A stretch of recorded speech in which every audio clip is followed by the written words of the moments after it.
یہ خوشخبری ہے۔ اس خوشخبری کے لیے ایک تو قرآن مجید کے اندر احساسات کیا ہیں۔ قرآن مجید میں نے آپ کو آیات میں نے بتائی، دو باتیں واضح کرتا ہے۔ هو الذی ارسل رسولہ بالہدی ودین الحق لیظہرہ علی الدین کلہ، یہ 3 دفعہ الفاظ آئے ہیں قرآن میں، سورہ توبہ، سورہ فتح، سورہ صف، ایک شوشے کا فرق نہیں ہے۔ اور کسی رسول کے لیے یہ الفاظ نہیں آئے، یہ نوٹ کر لیجیے۔ میں شاید 2 سال پہلے یہاں آیا تھا تو میں نے تکمیل نبوت اور رسالت پر بات کی تھی۔ حضور پر نبوت صرف ختم نہیں ہوئی ہے، مکمل ہوئی ہے، اور آپ کی فضیلت کی بنیاد یہ ہے کہ مکمل ہوئی ہے۔ محض ختم نبوت میں فضیلت کا پہلو کون سا ہے؟ ایک چیز پہلے تھی اب نہیں ہے، فضیلت کا ایک ہے، سوچ رہے ہیں؟ کامل ہوئی نبوت، کامل ہوئی رسالت، یہ تکمیل نبوت و رسالت، یہ اساس ہے فضیلت محمدی کی صلی اللہ علیہ وسلم۔ نبوت کا کمال کیا ہے؟ ہدایت کامل ہو گئی قرآن میں، اسی لیے اس کی حفاظت کا ذمہ اللہ نے لیا، تورات کا تو نہیں لیا۔ حالانکہ قرآن کہتا ہے انا انزلنا التوراۃ فیہا ھدی و نور، تورات بھی ہم نے نازل کی تھی، اس میں ہدایت بھی تھی، نور بھی تھا۔ ابھی ہدایت کامل نہیں تھی، ابھی انٹرم پیریڈ کے لیے ہدایات تھی۔ دی 10 کمانڈمنٹس، یہ مشہور ہے لفظ ہدایات۔ نمبر 2، دین حق غالب ہوا، کامل ہوا۔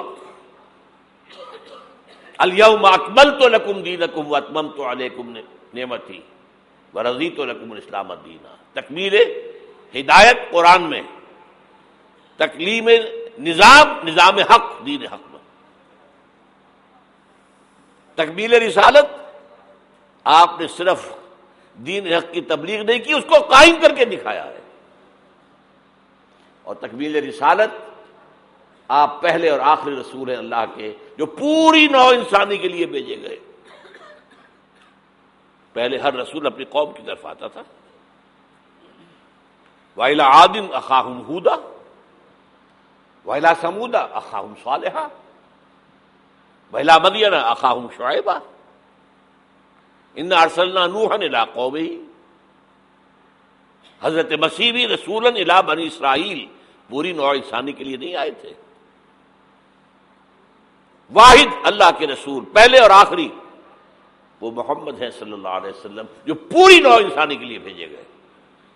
اس کے لیے میں نے آپ کو یہ 5 مقامات پر آیا قرآن میں، الفاظ مختلف ہیں۔ وہ تینوں ایک جگہ پر ایک ہی الفاظ میں آئے ہیں، تینوں 3 جگہ پر، یہ ذرا مختلف ہے۔ وَمَا أَرْسَلْنَاكَ إِلَّا كَافَّةً لِلنَّاسِ بَشِيرًا وَنَذِيرًا، ہم نے نہیں بھیجا ہے نبی آپ کو مگر تمام انسانوں کے لیے بشیر اور نذیر بنا کر۔ وَمَا أَرْسَلْنَاكَ إِلَّا رَحْمَةً لِلْعَالَمِينَ، اور نہیں بھیجا ہے آپ کو مگر تمام جہانوں کے لیے رحمت بنا کر۔ اور اے نبی کہہ دو یا ایھا الناس انی رسول اللہ الیکم جمیعا، میں تم سب کی طرف اللہ کا رسول بن کر آیا ہوں۔ وہ میں نے خطبہ سنایا، اس کے اندر بھی موجود ہے، پہلے دن سے موجود ہے، پہلے دن سے حضور پر بات واضح تھی۔ یہ آیتیں تو بعد میں نازل ہوئی ہیں۔ واللہ الذی لا الہ الا ھو انی لرسول اللہ الیکم خاصۃ وإلی الناس کافۃ۔ اب نتیجہ نکالیے اس کا صغرا کبرا۔ حضور کو بھیجا دین کے غلبے کے لیے، بھیجا پوری نوع انسانی کے لیے، تو جب تک پوری نوع انسانی پر اللہ کا دین غالب نہ ہو، کیا حضور کا مقصد بعثت مکمل ہو گیا؟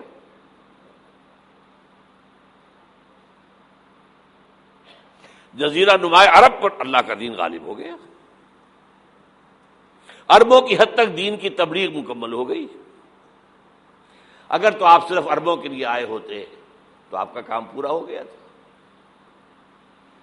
آپ آئے پوری نوع انسانی کے لیے، پوری دنیا کے لیے۔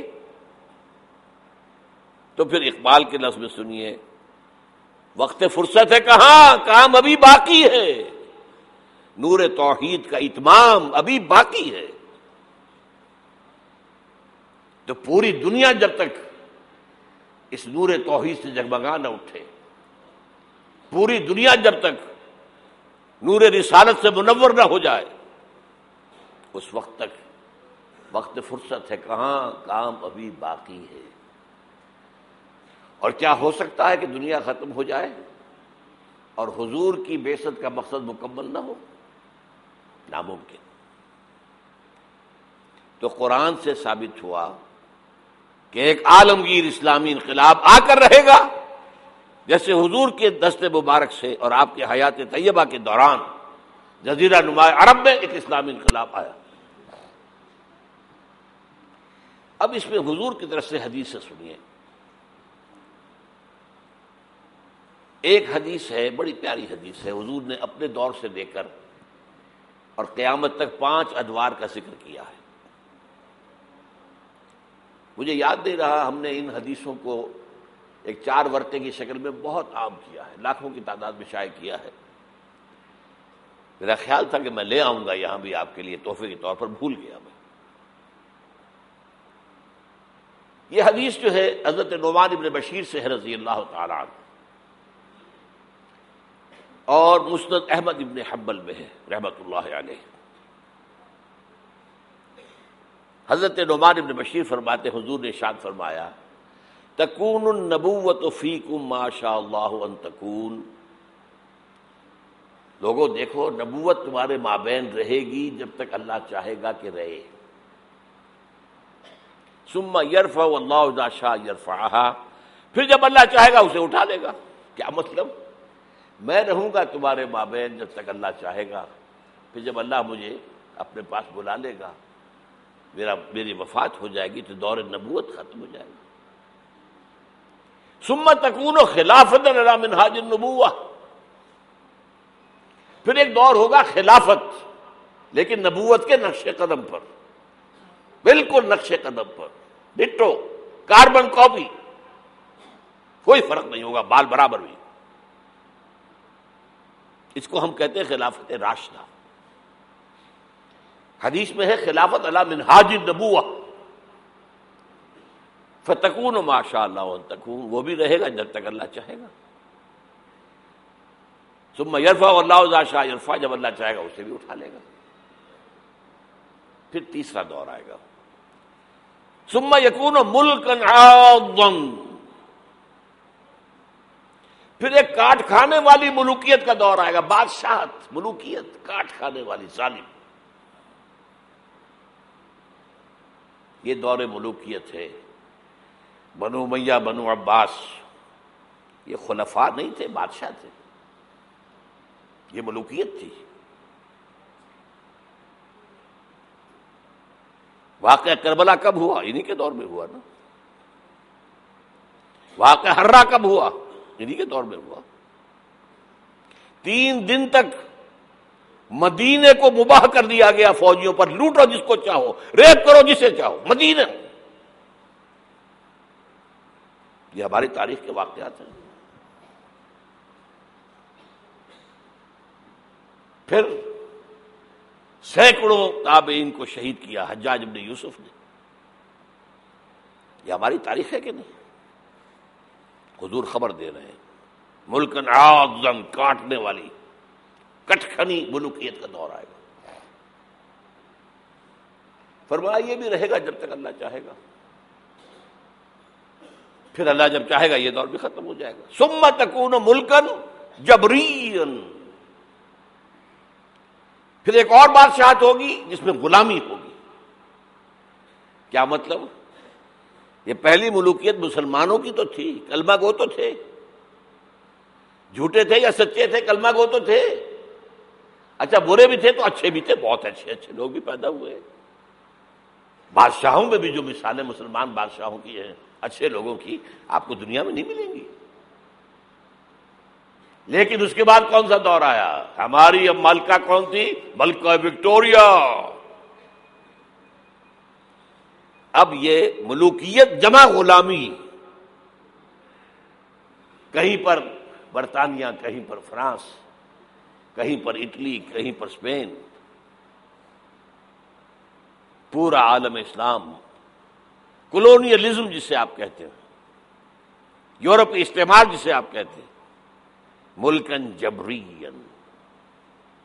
لیکن جو خوشخبری ہے وہ کیا ہے؟ ثم تکون خلافت علی منہاج النبوہ، پھر اس کے بعد دور آئے گا خلافت علی منہاج النبوت کا. یہ خوشخبری ہے. آج تاریخ کا قافلہ کہاں کھڑا ہے نوٹ کر لیجئے. وہ ملکن جبرین براہ راست ختم ہو چکی ہے. انگریز گیا، فرانسیسی گئے، ولندیزی گئے، ڈچ گئے، اسپینیئرز گئے، اطالوی گئے، سب گئے. عالم اسلام آزاد ہو گیا نا. لیکن بائی پراکسی انہی کی حکومت جاری ہے ابھی، انہی کے ذہنی غلام، انہی کے تہذیبی شاگرد، انہی کے غلام، انہی کے ایجنٹ آج پورے عالم اسلام پر حکمران. صرف یہ کہ پہلے وہ براہ راست حکومت کر رہے تھے، اب بائی پراکسی کر رہے ہیں. اپنے دور میں تعلیم دے کر ایسے لوگ پیدا کر گئے جن کی چمڑیاں تو کالی رہ گئیں، اندر سے یورپین ہو گئے. اور بیکاروں نے یہی کہا تھا ہم جو نظام تعلیم یہاں بنا رہے ہیں اس کے نتیجے میں ہندوستان کے لوگوں کی چمڑی کی رنگت تو نہیں بدلے گی لیکن اندر سے وہ بالکل بدل جائے. انہی کے غلام ہیں، انہی کی تہذیب، انہی کی عریانی، انہی کی بے حیائی، انہی کی بے شرمی. یہ دور انٹرم پیریڈ ہے. چوتھا دور ختم ہوا ہے، پانچواں آیا نہیں ہے. لیکن پانچواں زیادہ دور نہیں ہے. یہ دور آئے گا. پہلی بات تو یہ کہ آئے گا. اس میں نے قرآن سے بھی ثابت کر دیا، حدیث سے بھی ثابت کر دیا. اس میں جو شک کرے میرے نزدیک اس کے ایمان میں شک ہے.